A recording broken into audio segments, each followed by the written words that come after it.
Hello, it's Miss Candace, and I'm here today to share with you some very sad and shocking news. And this is mainly for the dancers at the NaTalia Johnson Conservatory and the girls that are in the Girls Self-Esteem program, and the dancers from New York to California and all around the world, and all of those who love my sister. NaTalia Johnson transitioned on Friday, May 7th at 10:16 p.m.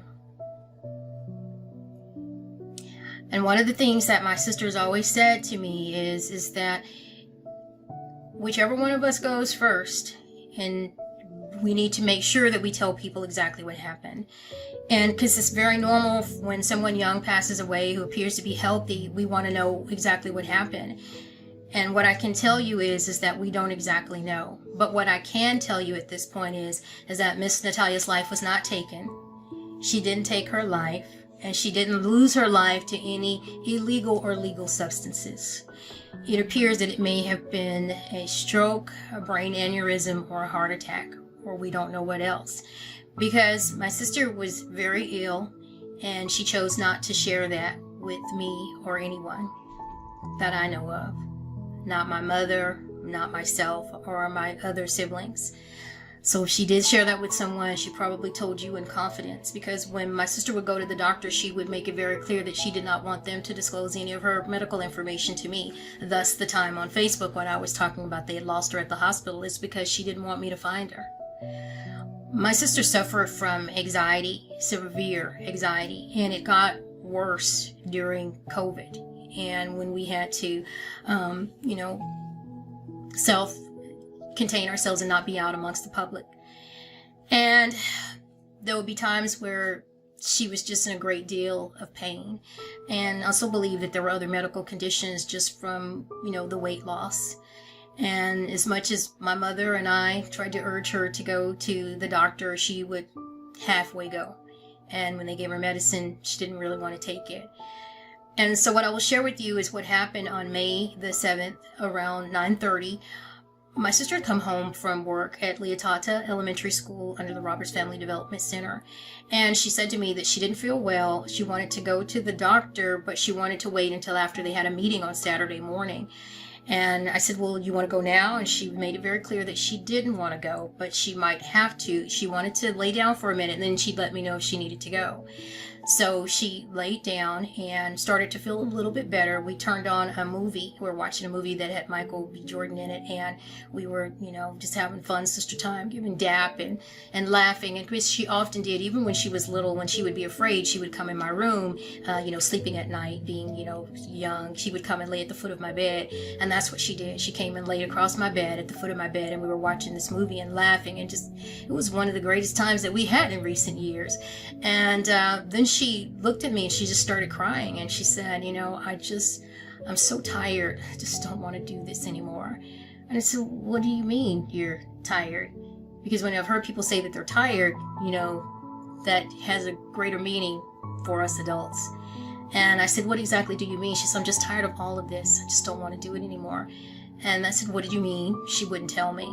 So she laid down and she got up and she cried again. And then I went and made her some soup, and she ate a teaspoon of that because there were many days that she just wouldn't eat. And she laid across my lap and she was crying. I was rubbing her head and rubbing her back. And then she sat up and laid down on the pillow. And as I sat there, minutes later, she sat up with a shocked look on her face and held out her arms to me. And I grabbed her in my arms and held her to me, and I could tell that she was in great distress. Her body was tightening up. And so I immediately placed her on the floor and began performing CPR. When she didn't respond, I ran out to the neighbors and knocked on all the doors and said, the neighbors that were around, and yelled, call 911. And I came back in, continued to perform CPR. My neighbor, Claudia, came over, started to do the compressions, and I would give her the breaths. And we kept doing that, and police arrived extremely early. And you want to talk about things for the greater good. A few weeks ago, we had shared about the police officers coming to our home and pounding on our door because they had gotten the wrong home. Well, guess what? The reason they were able to find our home so quickly was because they had come to our home by mistake and had gotten my sister's first and last name and her birthday. They had all that information, and where we live is kind of hard to find on purpose. But they were able to come straight there and be able to arrive, and then medical personnel arrived very, very quickly. So it was just a blessing, and that I can't even say, well, she would have lived if medical personnel had arrived sooner. They arrived so fast, and we were performing that CPR. And amazingly, my neighbor Claudia had just finished getting her CPR certification. It had expired, and so we were singing "Staying Alive," that beat, and she was giving the compressions, and I was giving my sister my breath, because that's how we roll as the Johnson sisters. To death do us part. We get down for each other. And my daddy told me the last thing he said is, you take care of your mother and you take care of your sister. And I was able to do that. We performed CPR. Emergency personnel showed up. They took over. They tried so hard. They worked for 30 minutes and they kept apologizing. And they were extremely broken up as they began to leave and to tell me that they did all they could and she just didn't make it. And they seemed to be just surprised at my reaction to that, because I had looked and I saw what was happening in there, and I thought, we also shared as sisters that we did not want to live in a vegetative state. We didn't want to be in a vegetative state. We didn't want to be in a position where we were not able to perform at our full capacity. And think about a dancer not having control of their body. And from what I had seen, I didn't believe she was going to have that. And so as they came out, I had prepared myself for that. And one of the things is that earlier in the day, something had just told me and reminded me what I have always known, and what my sister and I both always knew, is that she wasn't going to live really long. I know Whitney Houston's mother said that, and if those of you who have experienced that, you never say it out loud until after it happens, and then you say it because you don't want to manifest it.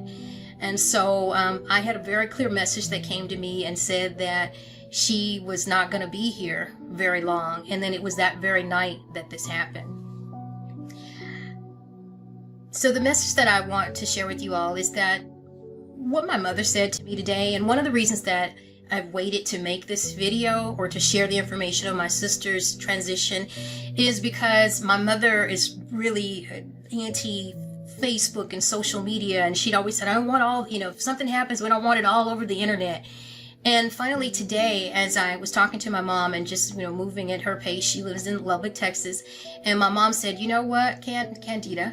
She said, Natalia lived a big life, so her death is going to be big. And it is going to be big. It's affecting people all over the world. I've had calls from China, from Atlanta. I've had calls from Los Angeles, New York. All over. People have called. South Africa, right? People have called, wanting to know what happened and what can they do. And it is going to be big.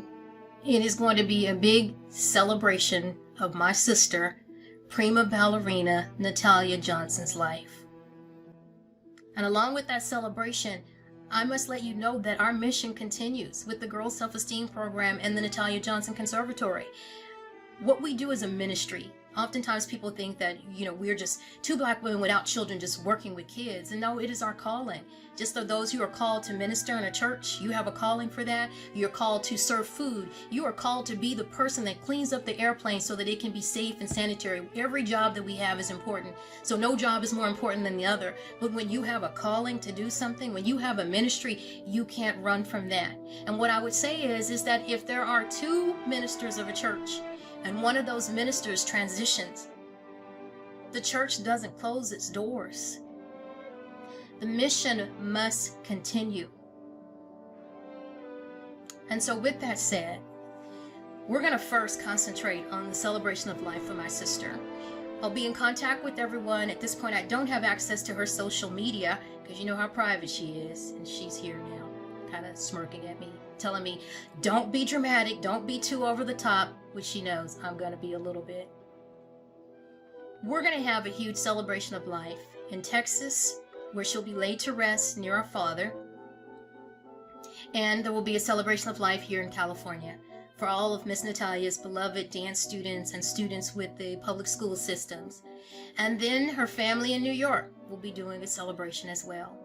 And for those of you who can't make any of these celebrations, I am asking you all to make a video of your fun, favorite NaTalia Johnson moment, and make sure that it's PG. I said PG, not just G. You're going to turn your phone sideways and you're going to make it short and sweet. And you're going to, I will share with you all how to get that to Daniel Catchnat, who is in New York. And I know we just call him Danny. I know I probably massacred his name. And Yvonne rocks with Ballet Lover. And we're going to get that to them. And together we're working to put this celebration of life. And for those who are not able to make it, we're going to include you in celebrations of life. Her death is going to be big because it's going to affect a lot of people. But we're going to celebrate my sister's life because we're going to see her again. I mean, she and I are so close. She's already told me, you know, the one thing that she's like all excited about is that she's going to be older than me in heaven. And that it's great. And that she's going to like baby me and boss me around like I did her. She don't know me, but I don't know. I might be wrong. She's got a head start on me. But we're going to continue on with the mission. We're going to have an amazing celebration of life. Know that this is all part of a greater plan, and we're going to be sharing with you what our next steps are, and we want you all to join us for the celebration of life for NaTalia Johnson, who lived a big life and whose legacy must continue.